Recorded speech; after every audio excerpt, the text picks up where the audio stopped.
Gimana kalau guru terbaik untuk mencapai fokus murni itu bukan seorang ahli meditasi, tapi seekor anjing? Hari ini kita bakal bongkar rahasia kesadaran dari 3 sumber yang mungkin nggak pernah Anda duga.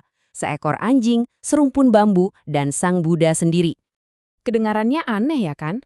Tapi percaya deh, jawaban dari pertanyaan ini bisa jadi kunci yang membuka pemahaman baru tentang cara kerja pikiran kita. Yuk kita mulai dari guru kita yang pertama dan paling setia. Kenalan dulu, ini Choco, seekor anjing yang tanpa disadari memegang petunjuk pertama untuk memahami apa itu kesadaran murni. Coba deh, perhatikan Choco. Setiap ototnya siaga, matanya terkunci, telinganya tegak. Di momen ini, seluruh dunianya Choco itu ya cuma satu titik, seekor kera. Nggak ada pikiran soal kemarin, nggak ada kekhawatiran soal besok, cuma ada detik ini. Inilah esensi dari fokus yang murni. Yang paling bikin takjub itu justru apa yang nggak ada di pikirannya.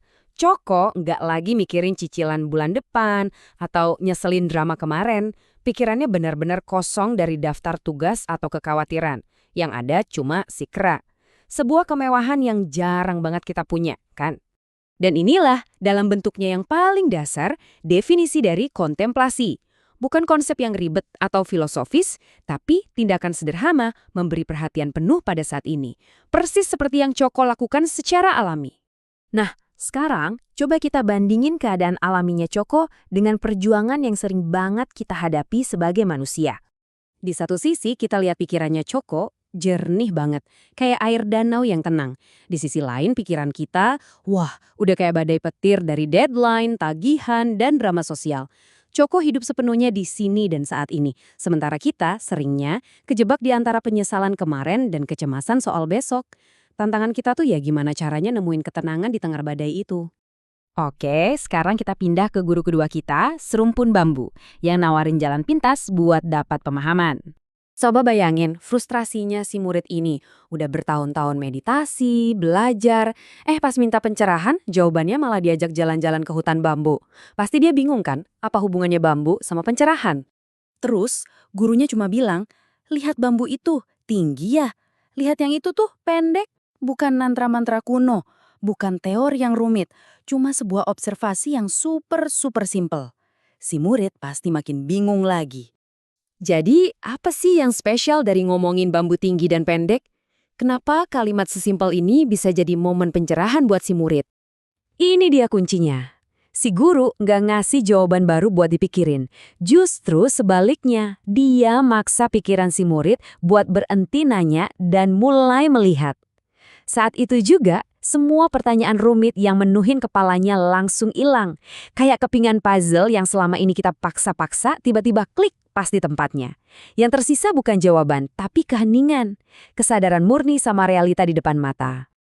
Nah, sekarang kita lihat gimana Sang Buddha sendiri nemuin jalan ini setelah perjalanan yang panjang dan berliku. Sebelum jadi Buddha, Siddhartha Gautama itu udah nyoba semuanya loh. Puasa ekstrem sampai badannya tinggal tulang, meditasi gila-gilaan, disiplin paling keras. Dia ngerahin semua tenaganya buat mencapai pencerahan. Hasilnya? Nol besar. Dia malah makin jauh dari tujuannya. Justru momen pencerahannya datang pas dia udah nyerah. Dia lepasin semua metode, semua ambisi spiritualnya, dan cuma duduk aja di bawah pohon Bodhi.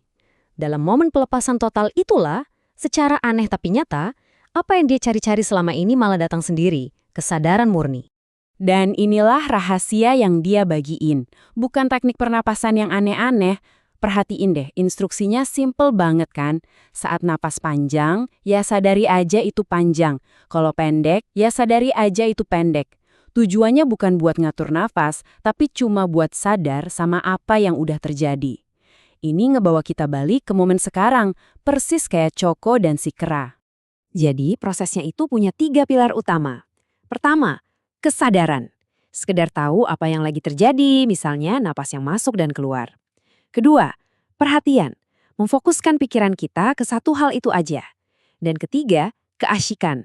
Momen di mana kita begitu tenggelam dalam pengalaman sampai nggak ada lagi ruang buat pikiran lain. Jadi, apa nih benang merahnya dari anjing, bambu, sama Sang Buddha? Semuanya itu bermuara pada satu prinsip inti. Pernah nggak sih lihat anak kecil lagi asik main balok? Mereka tuh benar-benar tenggelam di dunianya. Mereka nggak nganalisis strukturnya atau khawatir menaranya bakal rubuh. Mereka cuma mengalami permainan itu. Itulah keadaan alami kita, kesadaran murni. Sebelum pikiran kita penuh sama seharusnya dan gimana kalau. Mungkin inilah yang dimaksud mereka mudah masuk ke kerajaan surga.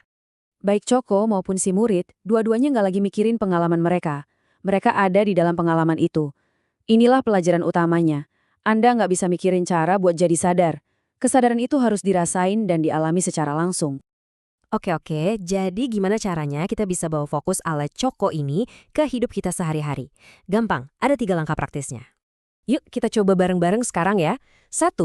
Ambil 1 momen buat secara sadar, lepasin dulu semua pikiran soal yang udah lewat dan yang bakal datang.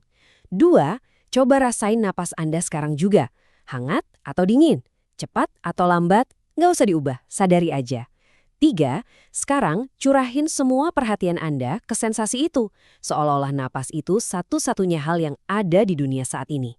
Jadi latihan ini sebetulnya bukan tentang menjadi orang yang lebih baik atau dapat kekuatan super baru. Ini lebih ke menyingkirkan semua kebisingan yang nutupin siapa diri kita sebenarnya. Fokus murni kayak Coko itu sebenarnya udah ada di dalam diri Anda, cuma tersembunyi di balik semua gangguan. Pertanyaannya, mau nggak kita berhenti sejenak buat nemuin itu lagi?